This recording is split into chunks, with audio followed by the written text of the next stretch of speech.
वजीर आजम साहब ने कहा, इस तकरीर के बाद अगर इतनी हिम्मत है, इनको शर्म नहीं आती? आज भी इस हुकूमत को लात मारी है इस महंगाई की वजह से। मतलब इनके दिमाग मिली नहीं उन लोगों से, इनके भूसा भरा हुआ दिमाग में कि कपड़े उतार कर हम लोगों को दिखाए। जिस्म फरोशी बोलूंगी, क्योंकि अगर इज्जतें बिक्री होती तो सब खरीद लेते, उससे गुजरते ही नहीं है और आप यहाँ पर आके भाषण देते हैं। अस्सलाम वालेकुम नाज़रीन इकराम, आप ये वीडियो देखिए, फिर इस पर डिटेल में बात करते हैं। IMF से मुआहदा हुआ है, ये मुल्क के लिए बहुत ज़रूरी है और ये है वो है, तो मैंने भी कोई तनकीद नहीं करनी थी। अब जाहिर है पाकिस्तान को डिफ़ॉल्ट होता तो नहीं देख सकते, हालांकि गो कि इसमें मेरा कोई हिस्सा नहीं है, तो लेकिन मैंने सिर्फ वज़ीर ख़जाना साहब को एक रिक्वेस्ट करनी थी कि 15 और 25 वाले को तो छोड़ें, मुझे एक 50,000 वाले का बजट बनाकर दिखा दें।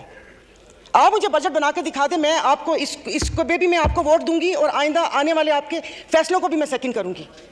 तो ये कौन सी बात है कि आप आए, आप जिस दुख तकलीफ और कर्ब से गुजरते ही नहीं हैं, उससे गुजरते ही नहीं हैं और आप यहाँ पर आके भाषण देते हैं कि ये हमें मुश्किल फैसले करने पड़ेंगे। मुश्किल फैसले अपने लिए करें ना, अपने लिए क्यों नहीं करते? आवाम को सादगी का दर्स दिया जा रहा है। इनके एक एक लिबास और इनकी अशिया जो इस्तेमाल करते हैं उनकी कीमतों का आपको अंदाजा है? डेली एक फोटो शूट आता था, 15 लाख रुपए का कोट, 10 लाख का जूता, 15 लाख का स्कार्फ। ये एक पाकिस्तान जो डिफॉल्ट हो रहा है, वेंटिलेटर पर है, उसकी आवाम को ये मजाक एक तस्वीर ट्विटर पर डेली शेयर होती थी। मुझे सिर्फ एक 50,000 वाले के जीने का हक छीन लिया है उन लोगों से।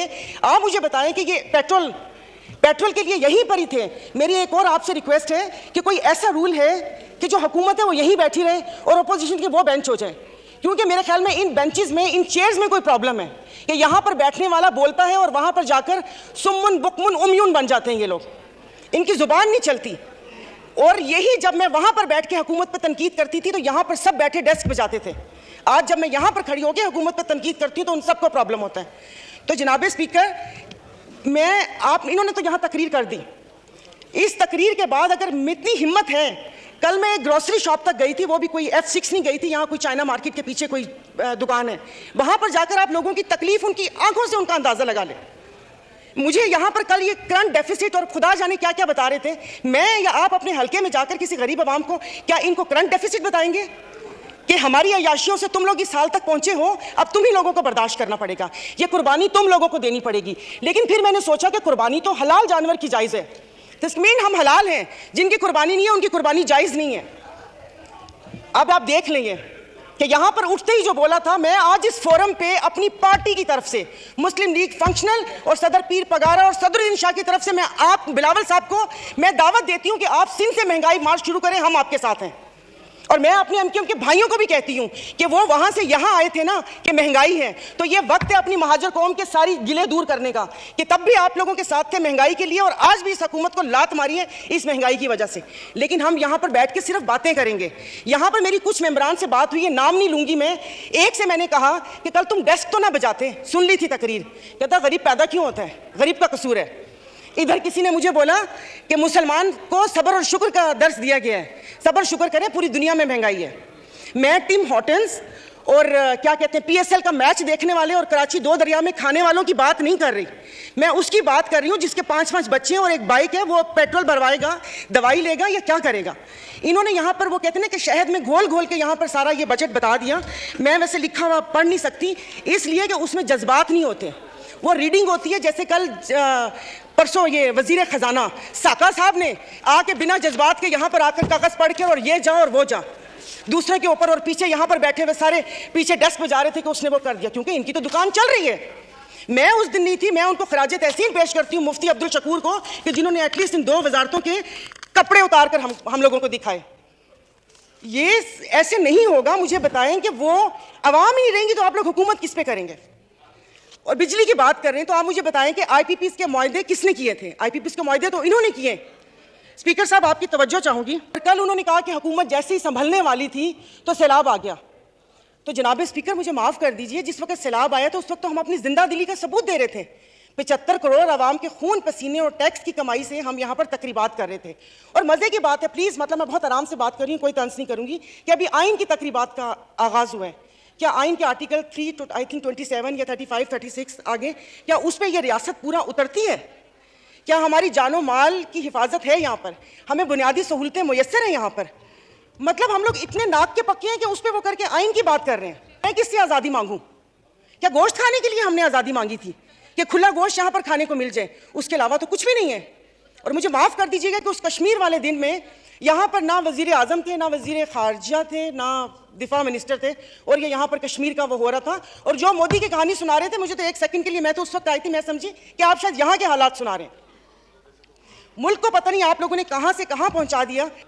जनाब स्पीकर, अभी वज़ीर आज़म साहब ने कहा था कि ये जो थर कोल है ये गेम चेंजर होगा, उसके ऊपर तो टैक्स लगा दिया, वो क्या गेम चेंजर होगा? 2 हफ्ते पहले, 1 हफ्ते में 4 खुदकुशी हुई है। और मैं इस ऐवान के सामने कहती हूँ कि ठीक है, मेरे हस्बैंड वेल ऑफ हैं, बट मैं एक मिडिल क्लास फैमिली से हूँ। मेरे भाई ने परसों मुझे मैसेज किया और उसने बोला कि दुआ करो कि मैं मर जाऊँ। और वो सिर्फ एक मेरा भाई नहीं है, मैं पूरे अपने जो भाई जिनका राब्ता मुझसे नहीं है, मैं उनकी मैं बात कर रही हूँ। जब स्पीकर कल मैं गई थी, वो जिस बंदे ने 4 टमाटर और 4 आलू लेकर 400 उसके पास नहीं थे, उसने पर्स निकाला, मैं शर्म से गड़ के मर गई। 272 लीटर पेट्रोल आप लोगों ने मुश्किल करनी है तो आप V8 और बड़ी बड़ी ग्रैंड क्रूजर को 500 लीटर पेट्रोल देना, गरीब को आप नहीं वो करें। दवाइयां तो वो दवाई नहीं मिलती, सरकारी अस्पताल का आपने हाल देख लिया। मैं प्लीज आप मार दें, आप प्लीज मार दें। ये मेरी बहन पीछे बैठी हो तो पीछे ही बैठी रहो, अगली दफा की टिकट नहीं मिलेगी अगर ज्यादा मतलब इनके दिमाग मिली नहीं उन लोगों से, इनके भूसा भरा हुआ दिमाग में, तो चली जाएगी यहाँ से। तो हम बदमाशियों को मार देना कि इस मुश्किल हालात में भी जीने की ख्वाहिश रखते हैं, ये बदमाशी नहीं है तो और क्या है? इज्जतें नीलाम हो। अभी तो पहले किसी ने मुझे कहा कि आगे क्या होगा, बच्चे तो बिकते थे, इज्जतें भी नीलाम होती थी। आई एम सॉरी, भले आप एक्सपेंस कर दीजिएगा अल्फाज, पहले ढके छुपे होती थी, अब खुलेआम होंगी। और मैं इज्जत नहीं बोलूंगी, जिस्म फरोशी बोलूंगी, क्योंकि अगर इज्जतें बिक्री होती तो सब खरीद लेते, फिर बिल लाने की जरूरत ना पड़ती कि इज्जत दो हमें। सब यहाँ पर बैठे हुए इज्जतें खरीद लेते अगर इज्जत बिक्री होती। तो आप मुझे बताएं कि कोई लाए अमल दे दें कि अगले 5 साल तक ये मुश्किल हालात बर्दाश्त कर लो, या 10 साल तक बर्दाश्त कर लो, तो फिर भी तसल्ली हो कि ठीक है मैं नहीं रही तो ठीक है, मेरे बच्चे उसमें रहेंगे। नाज़रीन कराम, आपने वीडियो देखी। सायरा बानो ने हुकूमत को आड़े हाथों ले लिया और कहा कि महंगाई का जो तूफ़ान आया है, ये तूफ़ान अब थमने का नाम नहीं ले रहा है, मुल्क डिफ़ॉल्ट के दाने पे खड़ा है। लेकिन अगर आप इन लोगों ने अपनी शहाना लाइफ गुजारनी हो या फ़ोटो शूट करना हो तो उसके लिए ये लाखों रुपए के कपड़े और जूते ख़रीदते हैं। नाज़रीन इकराम, शहबाज शरीफ को मज़ीद सुनाते हुए कहा कि इस तरह चलेगी हुकूमत, अगर इस तरह हुकूमत चलानी थी तो इस तरह तो कोई भी चला सकता था।